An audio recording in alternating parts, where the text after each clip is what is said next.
Oh, that was wonderful. Yeah, we closed it. Yeah, okay. Yeah, better close it. I'll tell you.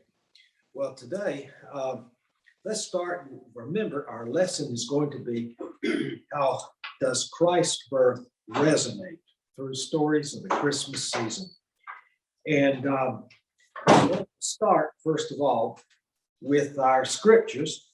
And we'll start with Luke 2, the second chapter in Luke. Now, after verse 7 says, and she brought forth her firstborn son and wrapped him in swaddling clothes and laid him in the manger. And the Christmas story of the shepherds is something that we almost had memorized from childhood, some of the earliest years in Sunday school. Let's see. And there were in the same country shepherds abiding by the fields, keeping watch over their flocks by night. And lo, the angel of the Lord was upon them, and the glory of the Lord was all around about them. They were sore afraid. And the angel said, "Fear not, for I bring you tidings, good tidings of great joy, which shall be for all men. For unto you is born this day in the city of David a Savior, which is Christ the Lord. And this will be a sign unto you. You shall find the babe wrapped in swaddling clothes and lying in a manger." And there was with the angel a multitude of heavenly hosts, praising God and saying, "Glory to God in the highest, and on earth peace goodwill toward men." From the earliest days. And now in Matthew, and whenever you see a nativity set, usually you see, the shepherd with the lamb, around his shoulders, and you see the three kings, along with Joseph and Mary, and Christ in the manger. But in actuality, of course, the events, were separated. And in Matthew 2, it says, "Now when Jesus was born in Bethlehem of Judea, in the days of Herod the king, behold, there came wise men from the east to Jerusalem, saying, Where is he that is born King of Jews? For we have seen his star in the east, and are come to worship him. When Herod the king had heard these things, he was troubled." And then I'll skip some verses. "Then Herod, when he had privily called the wise men, inquired of them diligently what time the star appeared.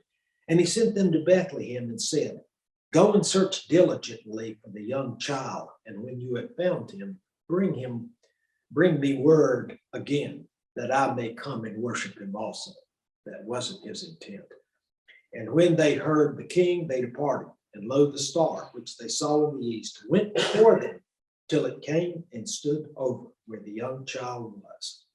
When they saw the star, they rejoiced with exceeding joy.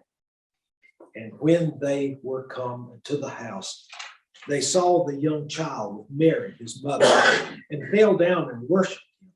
And when they opened their treasures, they presented unto him gifts, gold, frankincense, and myrrh. And being warned of God in a dream that they should not return to Herod, they departed unto their own country another way." So Herod had no intention whatsoever in worshiping that child, falling down. He didn't want competition. Is what he didn't want. Is what he wanted. Now, today, how Christ's birth resonates with us today and in literature. And I'm going to do three particular works. The first one is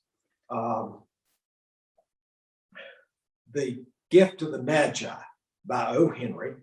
And the second one, of course, Charles Dickens' The Christmas Carol, that we're all familiar with. And then finally, a holiday movie, which started out as a Christmas card. And It's a Wonderful Life with Jimmy Stewart. Now, first of all, O. Henry had led that isn't his real name, that's a pseudonym. And he was actually born in Greensboro, in North Carolina, William Sidney Porter. And at any rate, when he was age 20, he left North Carolina and went to Texas. And it was hand to mouth almost. He went from one job to another. He worked on the coast. He worked in a pharmacy. He was licensed to do pharmacy work. And he wound up in a bank, the First National Bank of Austin, Texas. Well, at some point, the bank auditors found that there was a shortage of $854.08. And they had accused him of embezzlement. And of course, he fought it. He was released on bail. He was married by this time. And his father-in-law signed put the money up for the bail. And at this point, O. Henry panicked. And I'm going to call him O. Henry, even though his name is Porter. And he fled the country for a while, lived in Honduras, went from one job to another. And finally, he got word that his wife was dying of cancer. He comes back to the country to be with her. They arrested him. He's sent to the penitentiary in Ohio at Columbus to serve a 5-year sentence. But since he was a licensed pharmacist, they let him operate the pharmacy at night. And by doing it, he had a private bedroom adjoining the pharmacy. They had to be able to get to him, during the night. And so he didn't have any cellmates or anything like that. He had plenty of time to write. And they released him after 3 years for good behavior. He always denied having stolen or embezzled money. And but of course, no way to prove it. There was one problem that he had. He was a heavy drinker, and it would eventually cost him his life. Sclerosis of the liver problems. And he eventually died, and he's buried in North Carolina at the Riverside Cemetery in Asheville, I guess, along with Thomas Wolfe. So at any rate, his story, The Gift of the Magi, is a fascinating work. Now, he did over 300 short stories. And this story is from a collection of stories called The 4 Million. What the significance of it? They said that was the population in New York at the time was 4 million people. So it might have been that was the significance of the title. And I've heard various reasons why they called him O. Henry, but like the prison guard was named Henry or what. At any rate, The Gift of the Magi is a magnificent story. And it was filmed from the earliest days of television.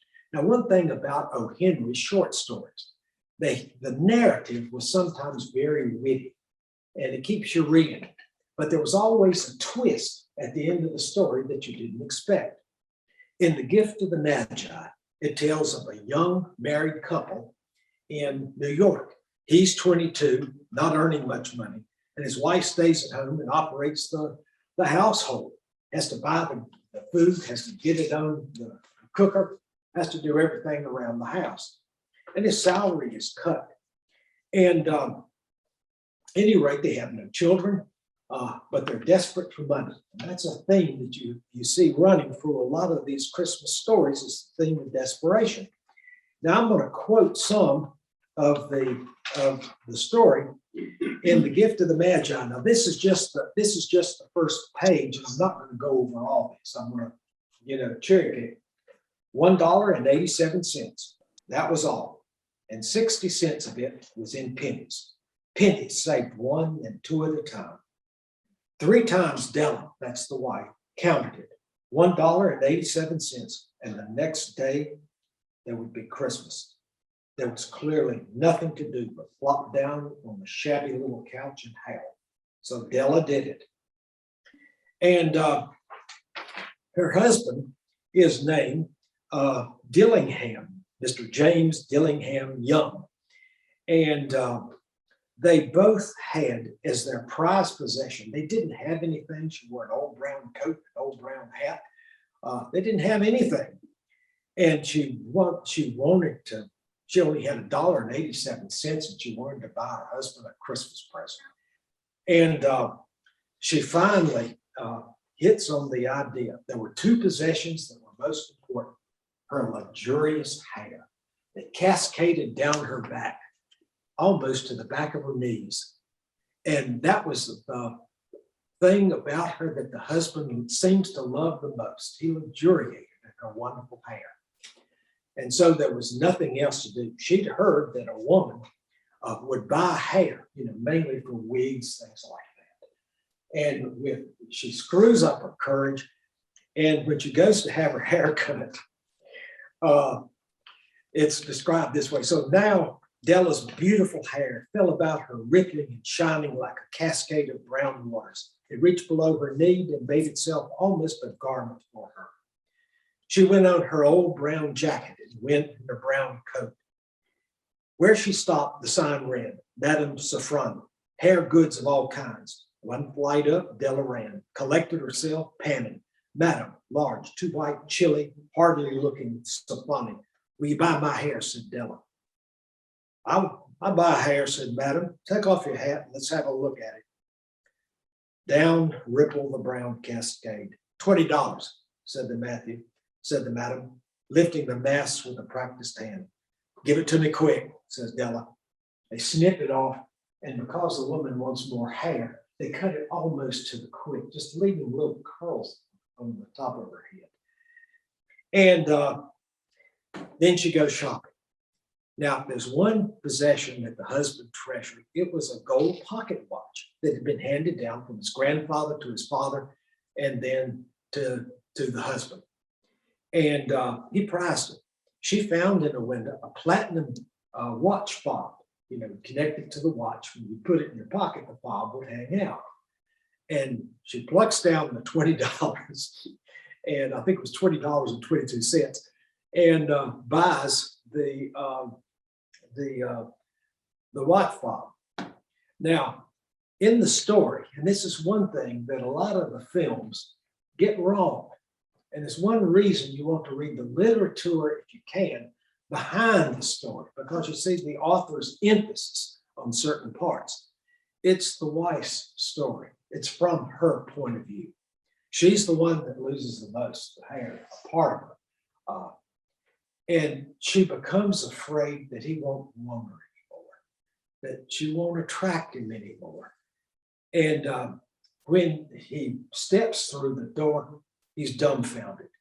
He looks at her, the hair's gone, this luxurious hair, and he flops down on a chair, just looking at her. And she pleads with him, and it's really so sad. It says, Jim was never late. Della doubled the watch fob in her hand and sat on the corner of the table near the door that he always entered. And she whispers a little prayer to herself. Please, God, make him think I'm still pretty. And that's sad. The door opened and Jim stepped in and closed it. Jim stopped at the door, immovable as a setter with the scent of a quail. His eyes were fixed on Della, and there was an expression in them that she could not read, and it terrified her. It was not anger, not surprise, nor disapproval, or horror, nor any of the sentiments that she had been prepared for. He simply stared at her fixedly with a peculiar expression. Now here's when she starts to beg him. And Jim darling, she said, don't look at me that way. I had my hair cut off and sold it because I couldn't have lived through Christmas without giving you a present. It'll grow out again. You won't mind, will you? I just had to do it. My hair grows awfully fast. Say Merry Christmas, Jim. Let's be happy. You don't know what a beautiful, nice gift I've got for you. You've cut off your hair, said Jim laboriously, as if he had not arrived at that fact, even after the hardest mental labor. Cut it off and sold it, said Della. Don't you like me just as well anyway? I'm me without my hair. You say your hair is gone, he said, with an air of idiocy. You needn't look for it, said Della. It's sold. I'll tell you, sold and gone. It's Christmas Eve. Be good to me, for I did it for you. Maybe the hairs on my head were numbered, she went on with a sudden serious sweetness, but nobody could ever count my love for you. And then he comes to his senses and he says, don't make any mistake, Della, about me. I don't think there's anything in the way of a haircut or a shave or a shampoo that can make me like my girl any less. But if you'll unwrap the package, you may see why you had me going a while first. He's gotten her a set of combs and buckles that she had admired in the window, and the hair's gone. There's no reason for the combs anymore. And so at any rate, O. Henry has this beautiful ending to the story. And of course, it's a twist. And on television, they ran it yesterday. It was called O. Henry's Full House. They had 5 short stories, and to get to the Magi was the last one. And I looked at it and I thought, how can Hollywood get something so wrong? These people didn't look desperate. They didn't look like they did without anything in their lives. They're dressed to the nines, and it's just a minor inconvenience. For O. Henry, it's intense, it's important. They were desperate, and they loved each other. The Magi, as you know, were wise men, wonderfully wise men who brought gifts to the babe in the manger. They invented the art of giving Christmas presents. Being wise, their gifts were no doubt wise ones, possibly bearing the privilege of exchange in case of duplication. And here I have lamely related to you the uneventful chronicle of 2 foolish children in a flat who almost unwisely sacrificed for each other the greatest treasures of their house. But in the last word to the wise of these days, let it be said that of all who give gifts, these 2 were the wisest. Of all who give and receive gifts, such as they are wisest. Everywhere, they are the wisest. They are the Magi. Isn't that a beautiful little story? Now, The Christmas Carol by Charles Dickens. This is a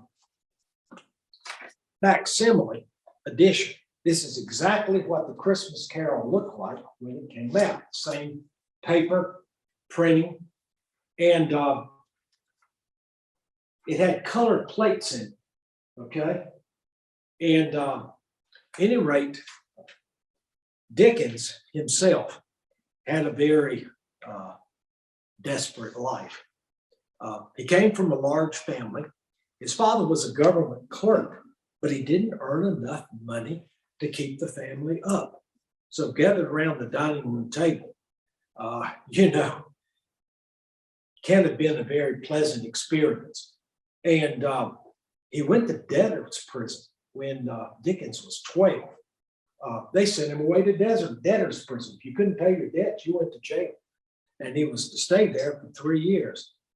And the mother had Charles, who was age 12, to go to work in a factory. Now, in the Victorian age, child labor was widespread. 6 days a week, up to 10 hours a day. And Dickens had to work in a blacking factory. He would have to stand with the black dyes and everything and rub it on leather to make it black in order to make boots. It was a terribly hard job. Well, after 3 years in debtor's prison, the father gets out, is able to work again, so Dickens is able to go back to school. He had to drop out of school in order to work in the factory. That never left him. That experience never left him. And in the Christmas Carol, later when Dickens is writing, he's a famous writer by now, he describes the impoverished children in the Christmas Carol. Now, we all know the basic outline of the Christmas Carol, how you have Ebenezer Scrooge, shrunken wineskin of a man, very miser, hated everybody. He hated Christmas. And so at any rate, over the space of one night, 3 different ghosts appeared to him. The ghost of Christmas past, a present, and then a future. And supposedly, in the story, Scrooge changes overnight. He had been a terror to Bob Cratchit, his poor worker, wouldn't let him keep the place warm, demanded that he be on time the day after Christmas, and he didn't even want to give him Christmas Day off. And so the Cratchit family was desperate. A lot of kids. Tiny Tim is lame, one of his children. And so Dickens has Scrooge portrayed as this totally unfeeling person. And so the real question in the book and in the movie is, how believable is it that one person can change his whole personality almost overnight? It would take a great actor to be able to make that convincing. And right interestingly enough, I think they found one. I think the British were so bad at the way that the Christmas Carol had been portrayed in American films, they decided to make one, Entertainment Partners in England. And so they filmed it in a town called Shrewsbury. And it had maintained its Victorian character, you know, like the setting for the original Christmas Carol. So they shoot it there in the snow, and they had the good fortune to have George C. Scott in his old age to represent Scrooge. And he just about pulls it off to convince you. And he does it is so subtly, you know, it's nothing but wrinkles by this time, late in his career, 1984. Patton was in about 1970, and he was older than that. So he was really old when he did this film. He went over to England to shoot it. And, but there are little things, little subtle things. When he's brought back to the past, where he's sees himself as a young child, his father had blamed him for his mother's death. She dies in childbirth, giving birth to Ebenezer. And so the father doesn't even want to see him, doesn't want to talk to him, hustled him off to a school. And finally, his Ebenezer's sister, who actually loves him dearly, tries to get them reunited, brings him home from school over the Christmas holiday, and his father just sits across from him without any expression on his face, not even want to say a word to him. And so there's a background of bitterness. He apprenticed him out to an accounting firm later on when he finished school, Mr. Fezziwig. And Fezziwig and his wife, they're plump. They spend money on a Christmas party. And Dickens has Ebenezer infatuated with a beautiful woman who's there, a girl who's there.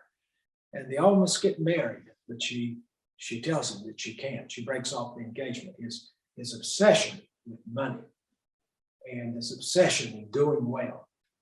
And so at any rate,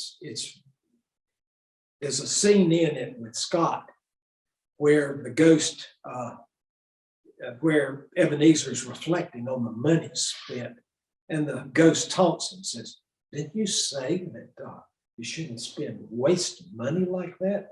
And George C. Scott is still smiling at the memory, and he says, "You can't put a price tag on joy." And you see him subtly change. And when he's shown the children who are starving to death, you know, in the cloak of one of the ghosts, the children who are forced to work in factories and things without enough to eat, without any schooling and everything, it slowly changes. And so that dining room table with the Cratchits that he sees later, that's not the Cratchit family, that's the Dickens family around that table. So at any rate, the Christmas Carol, it's a wonderful story. And oddly enough, this book, when it came out, first of all, for the one and only time, Dickens agreed to color plates. Now, they could sell the book only for a certain price. You know, people wouldn't buy it if it got too expensive. And so by doing the color plates in it, the first and last time Dickens ever did it, his margin was cut. He didn't make as much money. He shouldn't have worried. 6,000 copies of the Christmas Carol were published 2 weeks before Christmas in 1843. It sold out the same day. The printer rushed through 2 more reprints, and 3,000 each, and sold out by the end of the year, within the following week. So it was popular right from the get-go. And so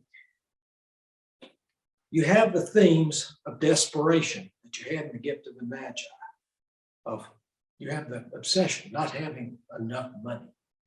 you having a lesson of sacrificial love, for the wife, for the husband for the wife. So the theme of love is certainly a lesson of Christ.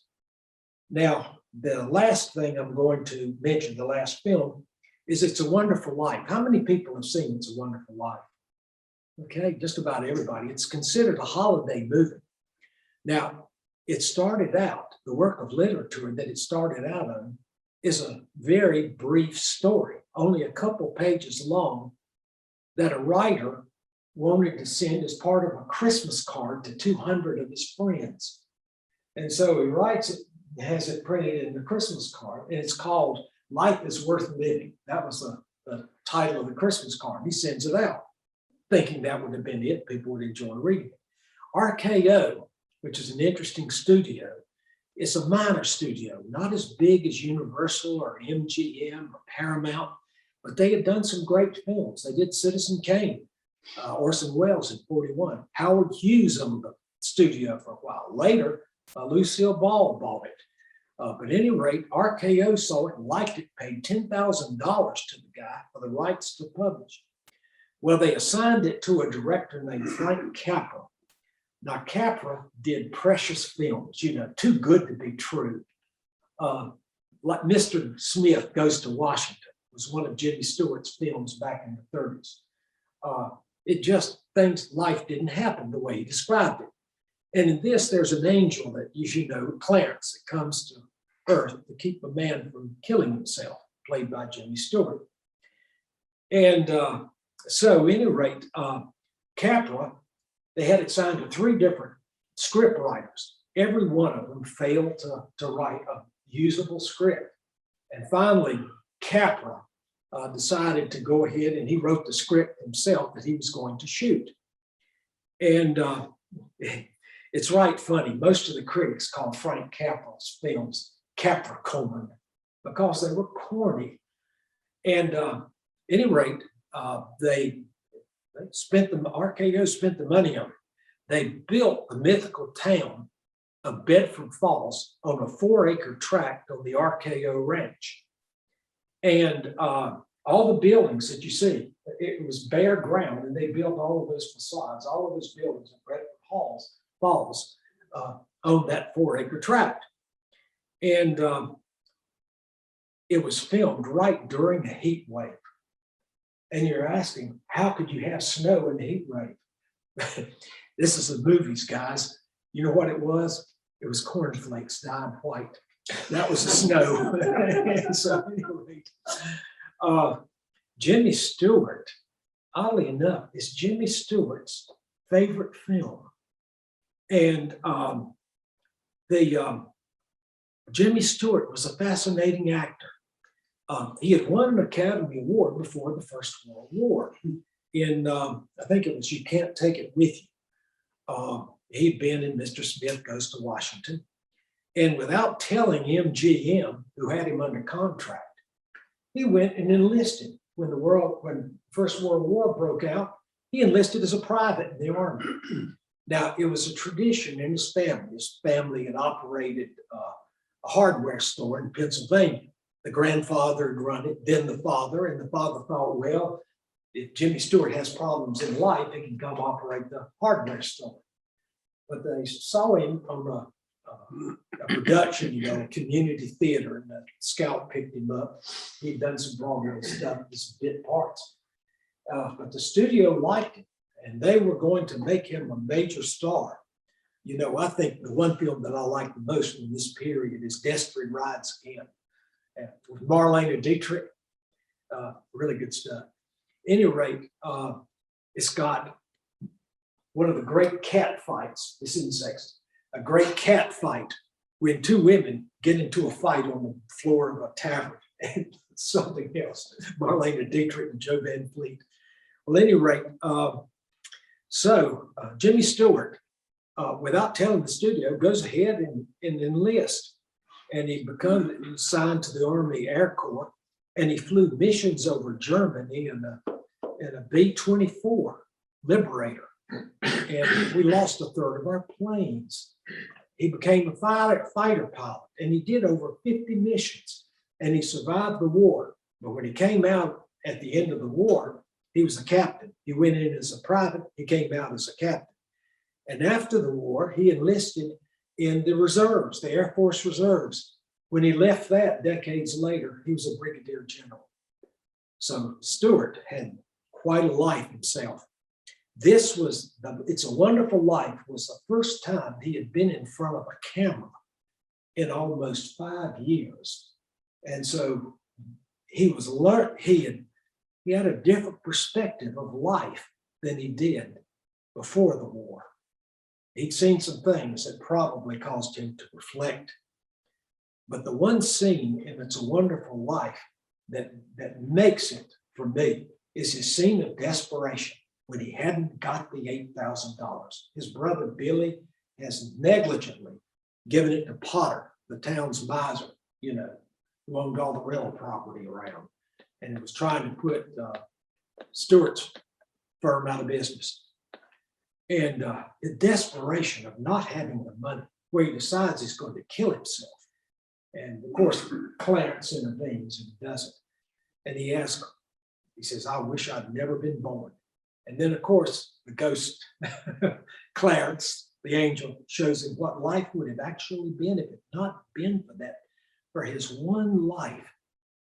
And the portrayal in the film, and the reason I'm bringing it up, is the theme of absolute love. He wants to do one thing, but his love for others takes him in another direction.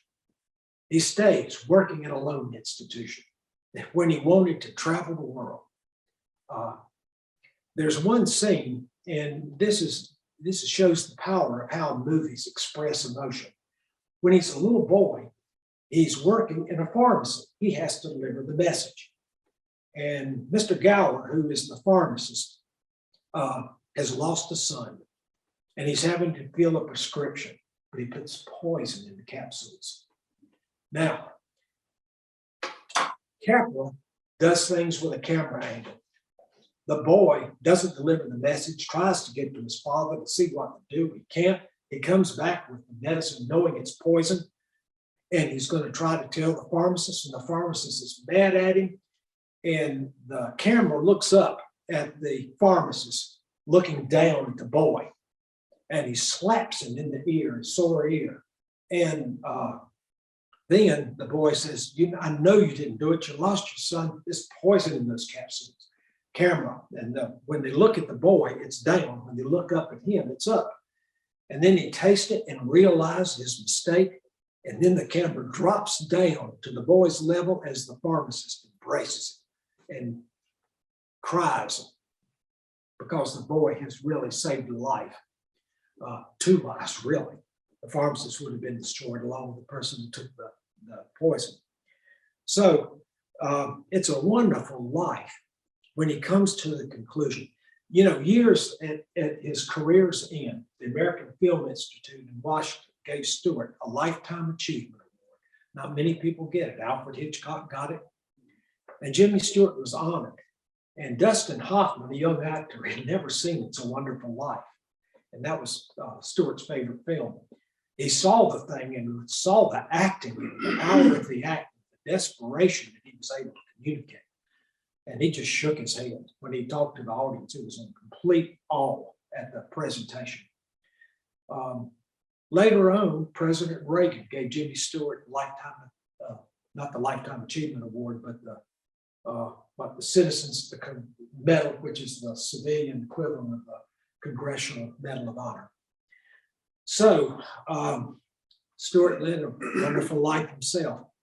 Now, to finish this, and I know I've talked too long, is how does this all play out? The lesson of Christ's love in actual life that we have today, and in the decisions we made. And I can think of one story that I still remember every Christmas. My father operated a florist shop here in Salisbury, right next to the Capitol Theater, for about 6 years. And this is back in the 40s, late 1940s. And it was on Christmas Eve. And one of my father's customers, who was very well-to-do, had bought a doll for his daughter. It was a very handsome, long, very big doll, but one that was extremely expensive. But another member of the family had bought his child the same doll. So they had two dolls alike. They couldn't give them both to the girl. So the guy brings the doll up to Daddy Christmas Eve afternoon and said, look, can you find a family where there's a little girl that is not going to have Christmas so they can give the doll? And so Daddy didn't know anybody offhand. So he started calling, Daddy did the altar flowers for a lot of rural churches. And there was a preacher that he knew, and he asked, did he know a family? And the preacher said, well, yes, I do. The father's an alcoholic. There's an only child, his daughter. She's not going to have Christmas. Just about all the money that didn't go in for alcohol is going for food. So they're desperate. Let's go out and I'll go with you to give her the dollar. Daddy said when they walked in, the little girl, they gave her the doll, and the little girl was overcome. She's laughing and crying at the same time. She grabs the doll, she hugs it to her, pats it on the head, and she's crying and weeping and laughing at the same time. She'd never been given anything so nice in her whole life. And so the preacher took the father aside and said, now listen, he said, I'm going to come back here over a period. I'm not telling you when I'm coming, and that doll better be here. You better not have sold it for something to get alcohol. He said, I'm going to make sure that little girl keeps that doll. Now I'm thinking, what's that daughter going to do later on when thinking about giving to others? Do you think she'll give to others later in life? I don't know who she was. I don't know what her life was like. But I do know that that lesson resonates. It's a lesson of love. Now, when we think back on our lesson today as a conclusion, there's a lesson of love, of sacrifice, of doing for others. But what's most important is Christ's lesson of love.